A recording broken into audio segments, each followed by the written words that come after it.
Solapur police मुख्यालय शेजारी असलेली भगवाननगर झोपडपट्टीचे 2016 साली जवाहरलाल नेहरू नागरी पुनरुत्थान योजनेअंतर्गत पुनर्वसन करून पक्की घरे लाभार्थ्यांना हस्तांतरित करण्यात आले। परंतु या ठिकाणी मलनिस्सारण व्यवस्था योग्य व अचूक पद्धतीने न केल्यामुळे पिण्याचे पाणी, नळ जोडणी व ड्रेनेज यांचे मिश्रित होऊन गढूळ पाणी व ड्रेनेज यांचे पाणी यात फरक दिसत नाही। मलनिस्सारण व पाणी जलवाहिनी फुटल्याने रोगराई पसरली आहे।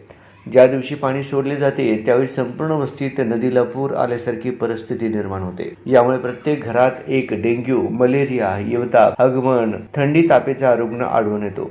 याबाबत वारंवार विभागीय अधिकारी कार्यालय यांच्याकडे तक्रार करूनही दखल घेतली जात नाही। हे अत्यंत गंभीर आहे। नागरिक त्रस्त आणि प्रशासन सुस्त असल्याची टीका ज्येष्ठ नेते माजी आमदार कॉम्रेड नरसय्या आडम मास्तर यांनी केली। भगवाननगर येथील नागरिकांच्या वतीने सोलापूर महानगरपालिका आयुक्त शीतल तेली उगले यांना ज्येष्ठ नेते माजी आमदार कॉम्रेड नरसय्या आडम मास्तर यांच्या नेतृत्वाखाली शिष्टमंडळाद्वारे निवेदन देण्यात आले। यावेळी या शिष्टमंडळात ॲडव्होकेट अनिल वासम, वंदना भिसे, योगेश मार्गम, अंबादास बिंगी, आनंद कळसकर, मल्लेशम अल्ली, प्रशांत मॅकल, रवी केंचुकुंडी, रेणुका गुंडला, सरस्वती कामूर्ती आदी उपस्थित होते। यावेळी माजी नगरसेविका नसीमा शेख यांनी सदर समस्यांबाबत आयुक्त यांना थेट हस्तक्षेप करून भगवाननगर येथील ड्रेनेज तातडीने दुरुस्ती करून पिण्याचे पाणी जलवाहिनी व मलनिस्सारण वाहिनी या 2 स्वतंत्र लाईन करणे अत्यावश्यक आहे।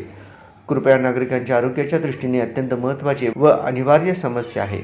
वस्तुस्थिती लक्षात घेऊन तातडीने पुढील कार्यवाही करण्याचे आदेश देण्यात यावे अशा आशयाचे निवेदन नागरिकांच्या वतीने दिले। आत्ताच भगवाननगर रहिवासीच्या वतीनं माननीय आयुक्त तेली मॅडम यांना निवेदन देण्यात आलेलं आहे। खरं तर आम्ही आमची समस्या घेऊन या ठिकाणी आलो, पण मॅडम उलटच बोलायला लागले, आम्ही घर दिल्यापासून तुम्ही टॅक्स भरलेलं नाही, आता तुम्हाला टॅक्स आधी तुम्ही भरा मग तुमचा प्रश्न सोडवतो म्हणतायत। हे कदापि चालणार नाही। आम्हाला आमच्या हक्काचं पाणी मिळालं पाहिजे, आमच्या हक्काचं ड्रेनेजची सुविधा मिळाली पाहिजे, त्या ठिकाणी सार्वजनिक स्वच्छता झाली पाहिजे, तरच आम्ही महापालिकेला टॅक्स भरतो। वास्तविक जेव्हा त्यांनी आम्हाला घर दिलं त्याच वेळी सांगितलं की आम्हाला दरवर्षी तुम्ही महापालिकेचं टॅक्स द्या, परंतु मागच्या 7 वर्षापासून त्यांनी टॅक्सच दिलेलं नाही। आज म्हणतात आधी तुम्ही टॅक्स भरा मग तुम्हाला तुमची सुविधा देतो। हे चालणार नाही।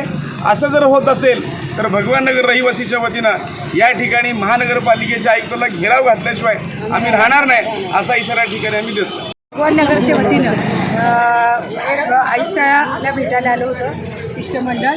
25-50-100 महिला आम्ही उपस्थित तिथं आलेलो आहोत। भगवाननगरमध्ये गेल्या 2016 आम्हाला घर बांधून दिलं सरकारनं, गृहनिर्माण संस्थाची वतीनं।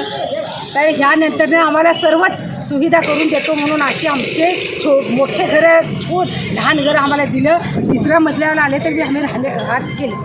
आता पाण्याचा मोठा प्रश्न असा आहे की तिथं पाण्याची लाईन, ड्रेनेजची लाईन दोघं मिळून अशी आहे।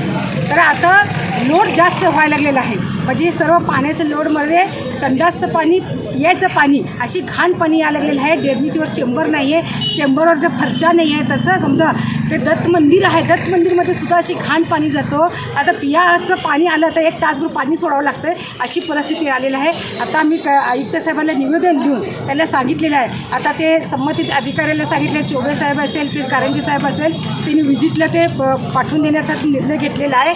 आता आज पाणी आहे, आज आलं असतं तर त्याला दिसलं असतं काय अवस्था भगवाननगरची।